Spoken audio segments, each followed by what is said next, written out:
El cine de oro mexicano no solo fue sinónimo de éxito y glamour, sino también de intensas rivalidades entre actores cuyas diferencias iban más allá de la pantalla. Envidias, egos en conflicto y amores contrariados generaron enemistades irreconciliables, algunas alimentadas por rumores y otras por disputas reales que preocupaban a los productores. José Alfredo Jiménez y Javier Solís, dos colosos de la música mexicana que se abrieron paso no solo entre los sets cinematográficos, sino también en palenques y cabarets. Sorprendieron a muchos al forjar una gran amistad. Los unía la pasión por la música ranchera y la sensibilidad para componer o interpretar canciones que, a la fecha, forman parte del repertorio insustituible de la cultura popular.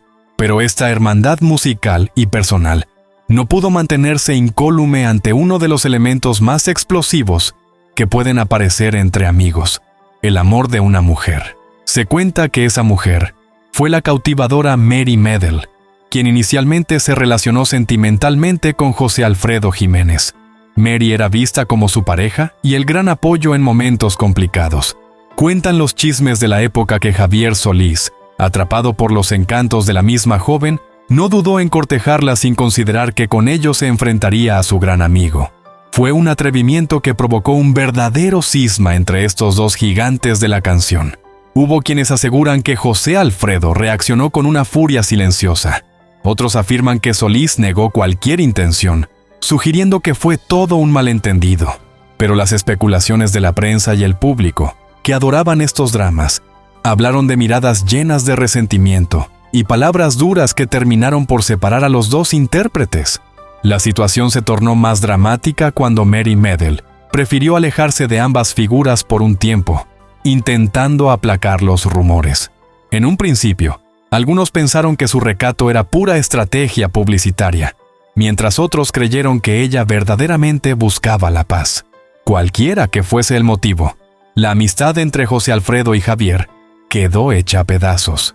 Las canciones que ambos interpretaban en conjunto se suspendieron y los proyectos futuros se vinieron abajo. Años de silencio y reencuentro inesperado. Se cuenta que la rivalidad tardó largos años en enfriarse. José Alfredo hacía presentaciones en las que alguna vez entonó canciones que, anteriormente, Solís había cantado con él a dúo, pero siempre eludía cualquier mención abierta del rey del bolero ranchero. Solís, por su parte, en entrevistas se mostraba apenado, sin confesar la verdadera razón que los había distanciado. La prensa no dejaba de lanzar preguntas incómodas, intentando sonsacar declaraciones que confirmaran que efectivamente todo se debía a una mujer. El reencuentro que tanto anhelaban sus seguidores se dio en circunstancias peculiares. Hay versiones que indican que coincidieron en un evento privado, casi por casualidad. Nadie lo sabía, nadie lo planeó, pero la casualidad los unió en un salón de fiestas al que ambos habían sido invitados por separado. Al principio el aire se llenó de tensión. Se afirma que los músicos dejaron de tocar en cuanto notaron que José Alfredo y Javier estaban frente a frente. Algunos invitados se alejaron por el temor a un enfrentamiento, pero lejos de los problemas del pasado, los dos artistas se saludaron de manera cortés, sorprendiendo a todos. Las malas lenguas aseguran que, si bien al principio la comunicación fue seca, lograron cerrar esa noche con un gesto de cordialidad. Hay rumores, muy alimentados por la prensa de entonces, que dicen que terminaron cantando juntos, abrazados y llorando de nostalgia. Nadie sabe con precisión qué se dijeron al oído, pero muchos sostienen que llegaron a una suerte de tregua y se pidieron mutuamente perdón.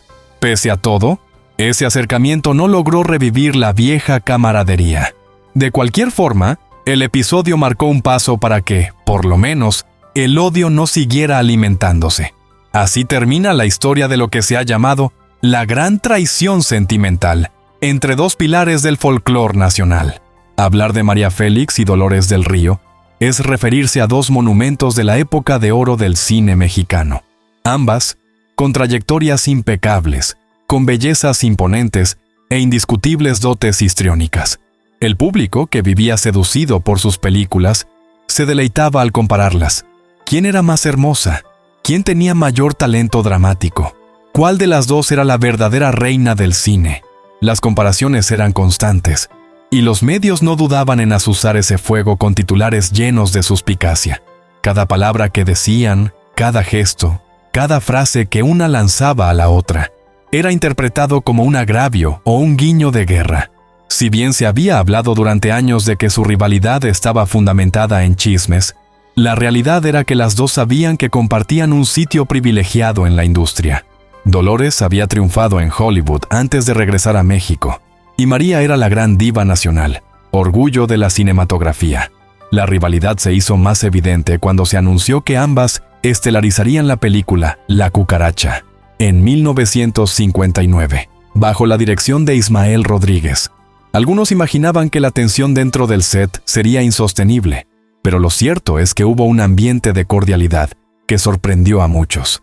Aún así, seguía habiendo roces, como el hecho de quién aparecería primero en los créditos, quién se llevaba más atención de los medios o quién lucía los trajes más llamativos. A pesar de que María Félix llegó a decir en múltiples entrevistas que no sentía rivalidad hacia Dolores, hubo momentos muy reveladores que contaban otra historia. Se decía que cuando se encontraban en eventos o reuniones, evitaban dirigirse la palabra. A veces, María soltaba frases que sonaban a dardos venenosos. Las joyas que yo luzco no son joyitas, son verdaderas joyas. Las otras no lo sé. Para la prensa, una indirecta clarísima contra Dolores, quien siempre lució joyas finas, pero menos extravagantes. Dolores, por su parte, evitaba el enfrentamiento directo. Mujer elegante, se mostraba reacia a responder críticas abiertamente. Sin embargo, personas cercanas aseguran que en privado confesaba sentirse ofendida por los comentarios de la doña. Guadalupe Rivera Marín, hija de Diego Rivera, relató que en más de una ocasión vio cómo, estando en la misma reunión, Dolores y María se comportaban como dos desconocidas, sin siquiera saludarse. Se ha rumorado también que, durante el rodaje de La Cucaracha, el director Ismael Rodríguez tuvo que recurrir a una diplomacia digna de altos mandatarios para mantener un ambiente de paz. Las escenas se rodaban en un ambiente controlado para que ninguna se sintiera relegada. Hubo reuniones en las que Rodríguez mediaba en torno a cuestiones como el número de close-ups y la extensión de los diálogos que cada una tendría, pues bastaba 1 milímetro de desajuste para detonar nuevas tensiones. Al final, la rivalidad entre las dos grandes diosas del cine mexicano aportó mayor morbo a la producción y catapultó el éxito de la cinta. El público abarrotó los cines con la esperanza de ver reflejadas en la pantalla las tensiones personales de las actrices. Fueron años en que la prensa siguió tratando de sacar declaraciones explosivas, pero ambas, con el paso del tiempo, lograron al menos mantener una relación de mutuo respeto. Las fotografías que las muestran juntas son escasas, y casi todas guardan una historia peculiar de tirantez detrás.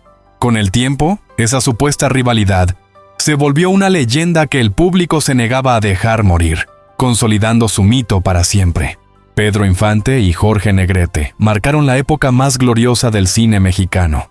Tanto uno como otro representaban símbolos de la masculinidad ranchera, pero con enfoques muy distintos. Jorge, con su voz potente y su porte altivo, proyectaba la imagen del charro elegante, de gesto seguro y orgullo intachable. Pedro, por su parte, encarnaba al hombre sencillo, carismático, con un tono pícaro que se ganaba la simpatía del público de inmediato.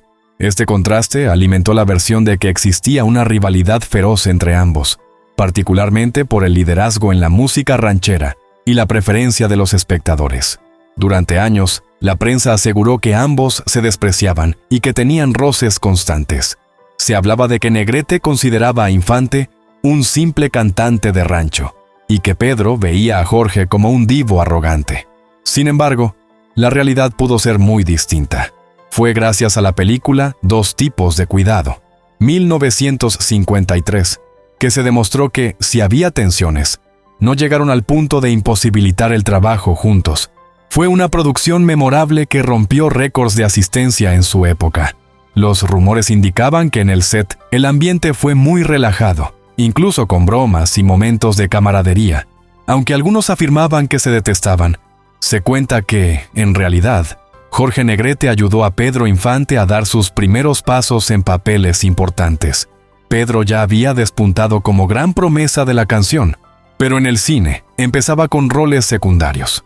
El charro cantor, quien gozaba de un enorme prestigio, lo habría recomendado con algunos productores, reconociendo que tenía un talento innegable. Algunas versiones señalan que Pedro se dirigía a Jorge con un respeto absoluto, sin atreverse siquiera a hablarle de tú. Infante consideraba a Negrete un maestro y sentía que debía corresponder con gratitud por su respaldo en la industria. A pesar de los rumores de enemistad, el carisma de Pedro y la elegancia de Jorge resultaban un complemento excepcional cuando coincidían en eventos o en algún set de filmación. La gente siempre buscaba un ganador en el duelo de voces. Mientras Pedro era considerado el ídolo del pueblo por su cercanía emocional con las clases populares, Negrete representaba una estampa de tradición, coraje y orgullo. Eso propiciaba que se inventaran historias en las que uno sentía celos del otro, pero el mayor indicador de la relación cordial entre ambos fue que no dudaron en aparecer juntos en esa cinta emblemática, Dos tipos de cuidado, en la cual no escatimaron en cantarse uno al otro y regalar escenas cómicas que quedarían en la memoria colectiva. De haber existido verdaderos odios, el rodaje habría sido un caos. Por el contrario, se supo que los dos estuvieron a la altura de las exigencias y que trabajaron gustosamente juntos. La industria aprovechó la supuesta rivalidad para promocionar sus películas y presentaciones musicales. Las carteleras señalaban los estrenos con frases como ¿quién canta mejor? ¿Quién es el verdadero símbolo? Y los fanáticos contribuían a esta pugna simbólica al preferir a uno y denostar al otro, pese a que, en repetidas ocasiones, ambos se mostraron más cercanos de lo que la prensa hacía ver. Gloria Marín fue, junto con María Félix, una de las actrices más sobresalientes del cine nacional. Su romance con Jorge Negrete fue ampliamente conocido y dio pie a que formaran una de las parejas más influyentes en la industria del entretenimiento mexicano. Se conocieron durante el rodaje de Ay, Jalisco, no te rajes, en 1941, cuando Negrete aún estaba casado con Elisa Christie, y la química con Gloria fue innegable. La relación terminó formalizándose y con el paso del tiempo, se convirtieron en la pareja del momento. Sin embargo, los amores de Jorge no se detuvieron ahí. María Félix entró en escena. El charro cantor se involucró sentimentalmente con ella después de separarse de Gloria. Ese viraje sentimental bastó para que la opinión pública hablara de una rivalidad feroz entre las dos actrices. Gloria se quedó con el corazón roto, y los medios no tardaron en inferir que Marín veía a Félix como una roba maridos. Mientras tanto, la doña, con su personalidad arrolladora, no dudaba en expresar que nunca se fijaba en lo que pensaban otras mujeres. Durante algún tiempo, Gloria Marín y María Félix coincidieron en varios eventos de la industria cinematográfica. En esas reuniones, se rumoreaba que procuraban no mirarse, no hablarse, y si por azares del destino se encontraban cara a cara, el ambiente se volvía tenso. La prensa, ansiosa de carnada, detallaba cada mueca o gesto de disgusto que pudieran captar en sus fotografías. Se decía que Jorge Negrete intentaba mantener una relación cordial con su expareja y con su nueva compañera sentimental, pero al final, tanto él como los asistentes percibían la incomodidad que flotaba en el aire. Aunque no hay registro de insultos frontales entre ambas actrices, la competencia era evidente. Gloria Marín trató de brillar con luz propia, participando en películas y luego incursionando en televisión cuando la época de oro daba señales de declive. Por su parte, María Félix siguió consolidándose como la diva más reconocida dentro y fuera de México. Algunos testigos murmuraban que, cada vez que Gloria se presentaba con algún galán, existía la comparación inevitable con la doña, y ese peso constante de la comparación avivó el resentimiento. A fin de cuentas, no se puede negar que el abandono de Negrete, con el posterior noviazgo y matrimonio con Félix, fue un trago amargo para Marín. Sara García, la célebre abuelita de México, fue una de las actrices de carácter secundario más queridas por el público. Su imagen bondadosa, su expresión dulce y sus personajes maternos le valieron una popularidad arraigada en varias generaciones. Mientras tanto, Dolores Camarillo, apodada Fraustita tras casarse con el actor Antonio R. Frausto, también hizo carrera interpretando personajes secundarios. Con frecuencia se desenvolvía como la empleada doméstica graciosa, la nana dicharachera o la vecina entrometida. Ambas compartían sets de rodaje, pero fuera de cámaras Se decía que no se soportaban. Los rumores apuntaban a que Sara García no toleraba que Faustita adquiriera relevancia en algunas producciones, puesto que ambas disputaban cierto tipo de roles de señoras simpáticas o, en ocasiones, autoritarias. Aunque el público no percibía directamente estas tensiones, se decía que Dolores Camarillo era muy ocurrente y que incluso fuera de guión provocaba risas que le robaban escena a Sara.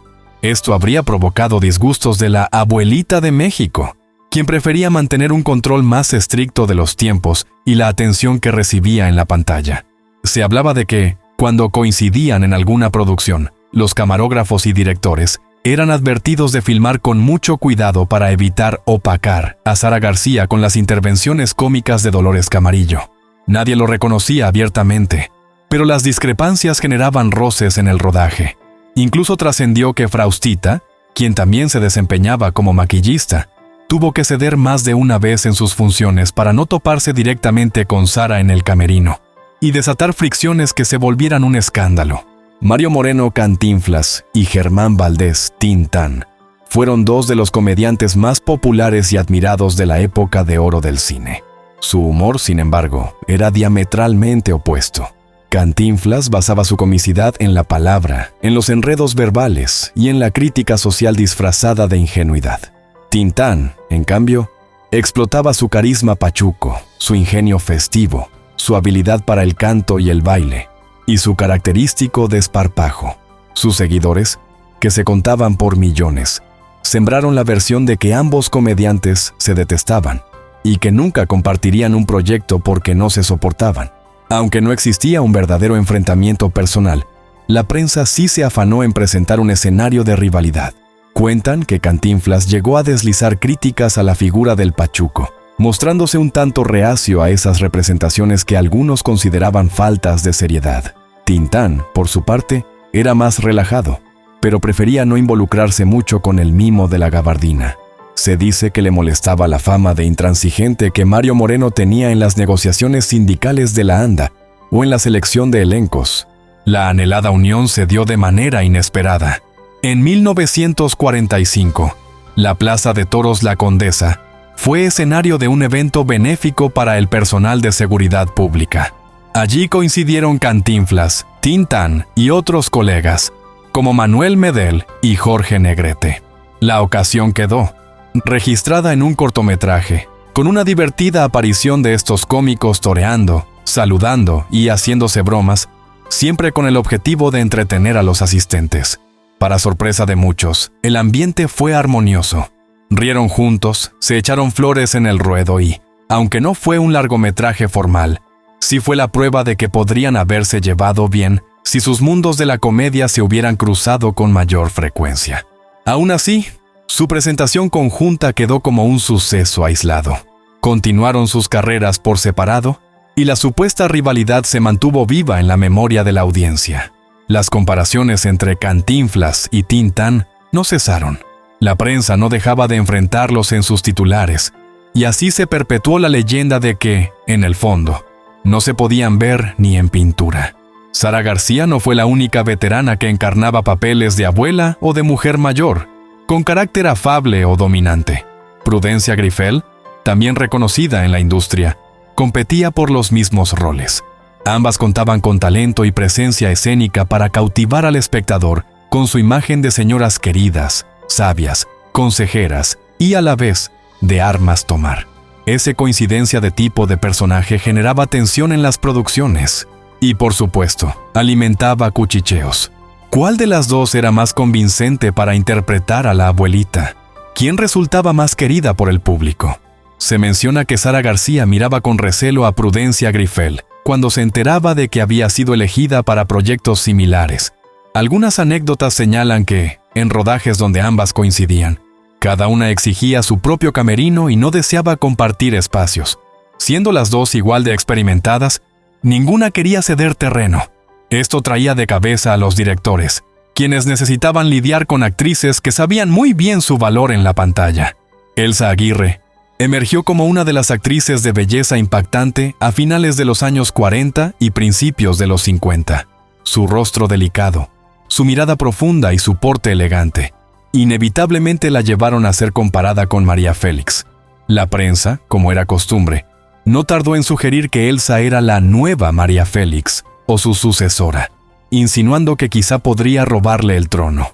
Esta comparación no gustó nada a la doña, quien no toleraba que la pusieran al nivel de otras figuras, y menos en el plano de la belleza.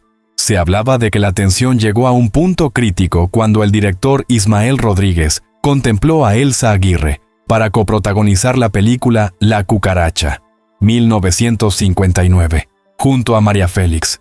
Al final, María habría intervenido para que el papel recayera en Dolores del Río. Se dijo que la doña prefería competir con Dolores, quien también era su rival eterna, antes que darle una oportunidad a una actriz tan joven y prometedora como Elsa Aguirre. Este acto fue interpretado como una jugada sucia para minimizar el ascenso de la chihuahuense. Elsa comentó en una entrevista años después que ese hubiera sido el proyecto ideal para demostrarle al público que su estilo no era una copia de María Félix, sino algo original.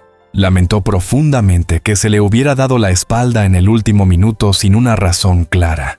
Por supuesto, las especulaciones apuntaron a que Félix, al darse cuenta de la tensión que generaban las comparaciones en la prensa, movió sus influencias para evitar que esa competencia apareciera reflejada en la pantalla grande. Los rumores también decían que Ismael Rodríguez se sintió presionado por la producción, sabedor de que María Félix era una figura de peso, con quien no convenía enemistarse. Al final, Elsa Aguirre se quedó con el trago amargo y la reputación de que la doña no la toleraba, lo que reforzó aún más las especulaciones de enemistad. Así, el mito de que Félix odiaba a Aguirre por su enorme belleza tomó fuerza, convirtiéndose en una historia repetida en los medios de la época. Entre las figuras femeninas de la época de oro, Blanca Estela Pavón y Miroslava Stern gozaban de un carisma que les procuraba papeles estelares y el afecto del público. Pavón, recordada por su dulce voz y su presencia en cintas emblemáticas al lado de Pedro Infante, se había ganado el corazón de la audiencia gracias a su imagen inocente y tierna. Miroslava, por su parte, poseía una belleza exótica, una elegancia natural y una fragilidad que se traducía en papeles dramáticos llenos de intensidad. Aunque no existen registros exactos de grandes discusiones entre ellas, se decía que competían por los mismos papeles y que los productores dudaban a quién elegir, pues ambas eran queridas. Este tire y afloje por la preferencia en las películas se sumaba a la presión que la industria ejercía sobre las actrices para lucir impecables y destacarse ante las demás estrellas. El público, a su vez, se divertía comentando qué actriz era más bella o quién poseía un mayor talento histriónico. La prensa asociaba cualquier gesto o comentario de una hacia la otra como un presunto agravio. La tragedia marcó a ambas. Miroslava falleció joven, en un suceso que conmocionó a la sociedad al ser considerada su muerte un suicidio con tintes amorosos y sentimentales. Blanca Estela Pavón también partió de este mundo de manera abrupta, al perecer en un accidente de avión. Así, aquella competencia que la industria y la prensa alimentaban se vio truncada por la fatalidad. Quedó la leyenda de que estaban destinadas a rivalizar hasta el último momento, aunque nunca llegaron a manifestar abiertamente enemistad o desprecio. María Félix y Mario Moreno Cantinflas iniciaron una relación de cordialidad que sorprendía a la industria. Ella, la diva de belleza imponente, y él, el comediante de la palabra ingeniosa.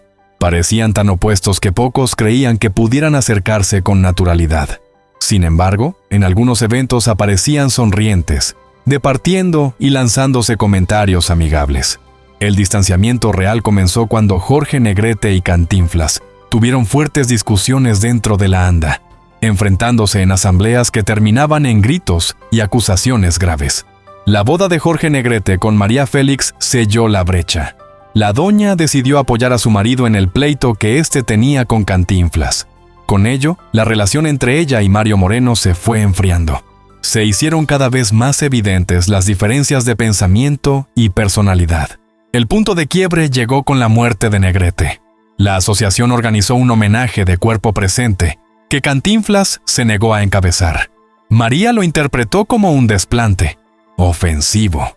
Sin embargo, cuando el féretro se trasladó al Panteón Jardín, Cantinflas apareció para subirse a la carroza fúnebre, gesto que la doña juzgó como hipócrita. Se dice que incluso le exigió que se bajara. A partir de ese momento, la enemistad quedó plasmada para la posteridad. Años más tarde, en 1965, se planeó una sesión fotográfica histórica que reuniría a tres grandes: Dolores del Río, María Félix y Cantinflas, para la revista Life. El periodista Rafael Delgado Lozano tuvo la tarea titánica de convencerlos de posar juntos. Dolores fungió como mediadora, y al final logró unirlos en un mismo sitio. Sin embargo, el ambiente era tenso. La doña y Cantinflas apenas se miraban. Se colocó a Dolores en medio para amortiguar la frialdad de los otros dos. Aún así, en algunas imágenes se observa a María y a Mario hombro con hombro, como si no existiera hostilidad. Pero muchos que estuvieron presentes aquel día señalaron que apenas terminaba una toma, cada uno volvía a su esquina. Esa fue la última vez que se les vio tan cerca. Poco después, ambos evitaron coincidir en cualquier otro acto público. José Alfredo Jiménez, el maestro de la composición ranchera, y Vicente Fernández, el charro de Huentitán, no escaparon a la ola de rumores sobre enemistades entre grandes figuras de la música. Se decía que José Alfredo sentía antipatía por Fernández, aunque nunca quedó claro el motivo real. Vicente, en declaraciones posteriores, comentaba con asombro que, a pesar de trabajar bien juntos, nunca entendía por qué le caía mal a José Alfredo. Algunos sugieren que todo empezó por la búsqueda del amor de una mujer, la joven Alicia Juárez, quien finalmente se casó con José Alfredo.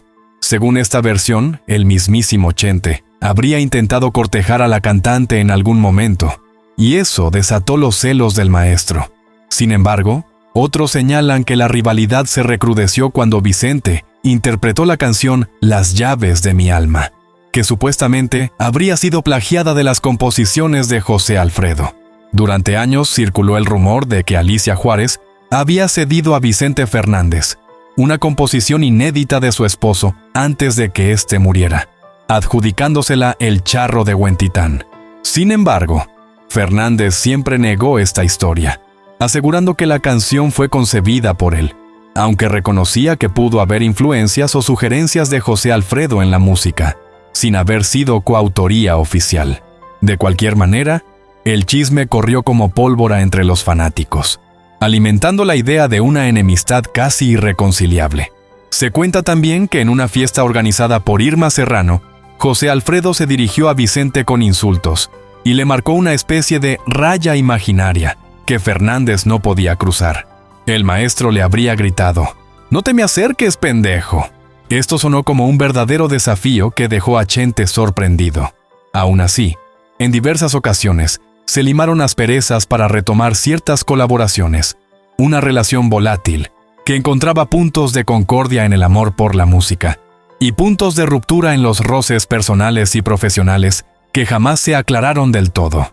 Vicente Fernández, años después, hizo público un fragmento de una canción que compuso para Alicia Juárez, a quien llamaba La Araña. Nunca la grabó comercialmente, pero en una presentación soltó un par de versos en los que la acusaba de haber estado con José Alfredo solo por interés.